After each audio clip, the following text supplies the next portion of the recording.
Today is May 15th, and this is COVID-19 Local Impact Ottawa Valley. I'm Trevor Riley.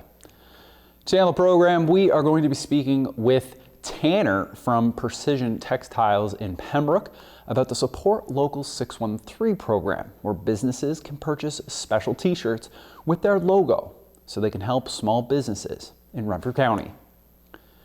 Then we're going to hear from a grief counselor from the Robbie Dean Family Counseling Center.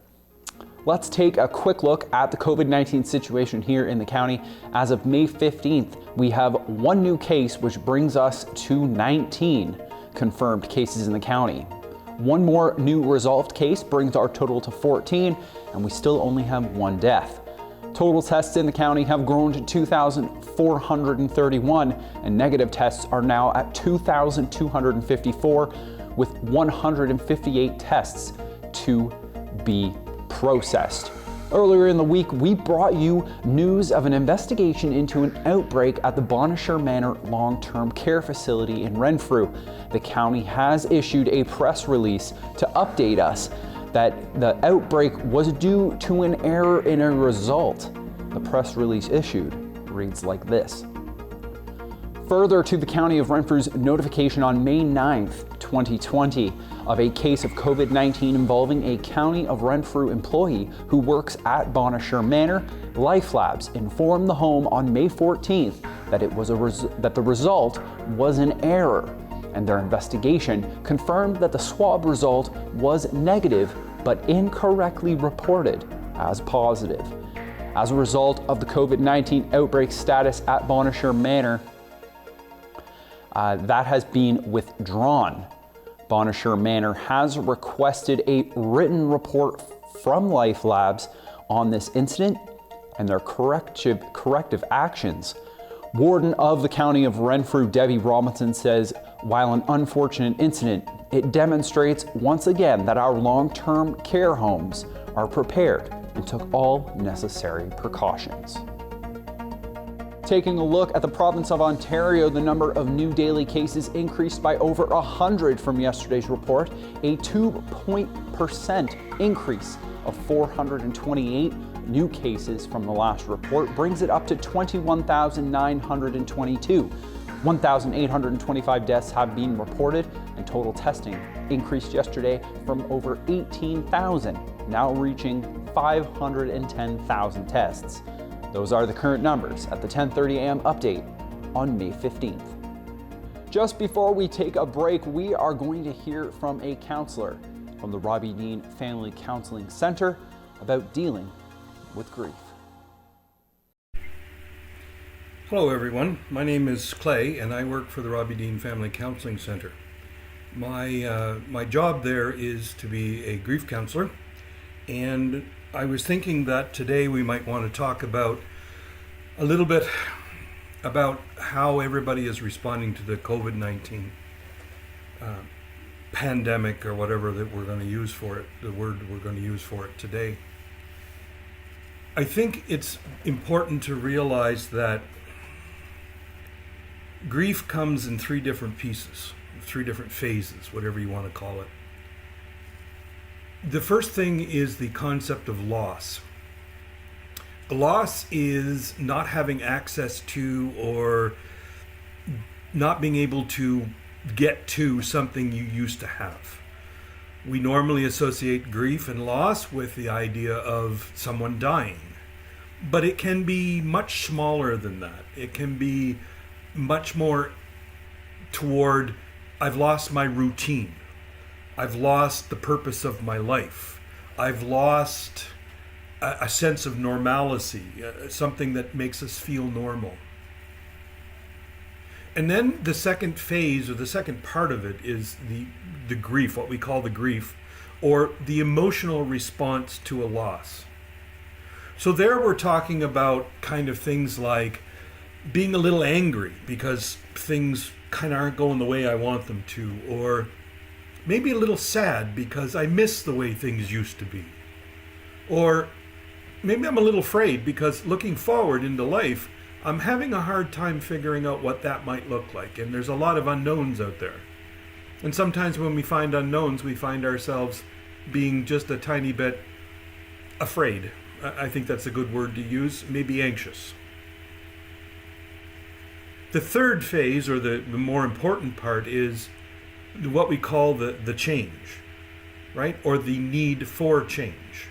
Because once my reality is no longer what I thought it was going to be, once I am forced to deal with a whole new truth of my life, that means I'm being forced to make adjustments or changes in how I go about doing things and how I go about being part of the world.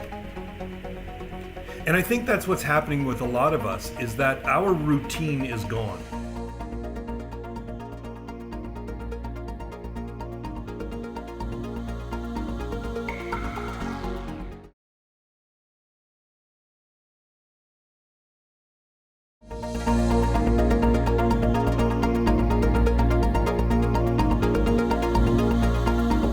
Welcome back to the program. We're going to jump right in. I have a conversation with Tanner from Precision Textiles about the Support Local 613 and how well it's been going so far. What's it been like the last couple of months? Initially, my business partners, coworkers, and myself were concerned that we would lose everything that we worked so hard for. The initial shutdown was the hardest part, shutting down the machines, locking the doors, not certain of when we would be able to return to work and start producing again. But luckily early on, we were informed, as long as we followed all the guidelines, that we were able to return to work and keep producing orders. What sort of adjustments have you made, I guess, in your office to help keep you guys safe? What are some of the things that you guys have done to follow those guidelines? Safety is our number one priority. So any packages of shirts or supplies that we have ordered, we wipe them down, disinfect them. We quarantine the packages for 48 hours before opening anything. Our forced air oven adds another level of decontamination when the shirts are cured. It's 350 degrees for about a minute and a half. So all the products that leave the facility are, safe for the public, and we're only offering curbside pickup or delivery at this time. To kind of get into it, the Support Local 613 shirts, how did it come up? Did a business reach out? Is this something you guys decided to put together as an initiative to help with raising money, I guess, and kind of explain how this whole thing works?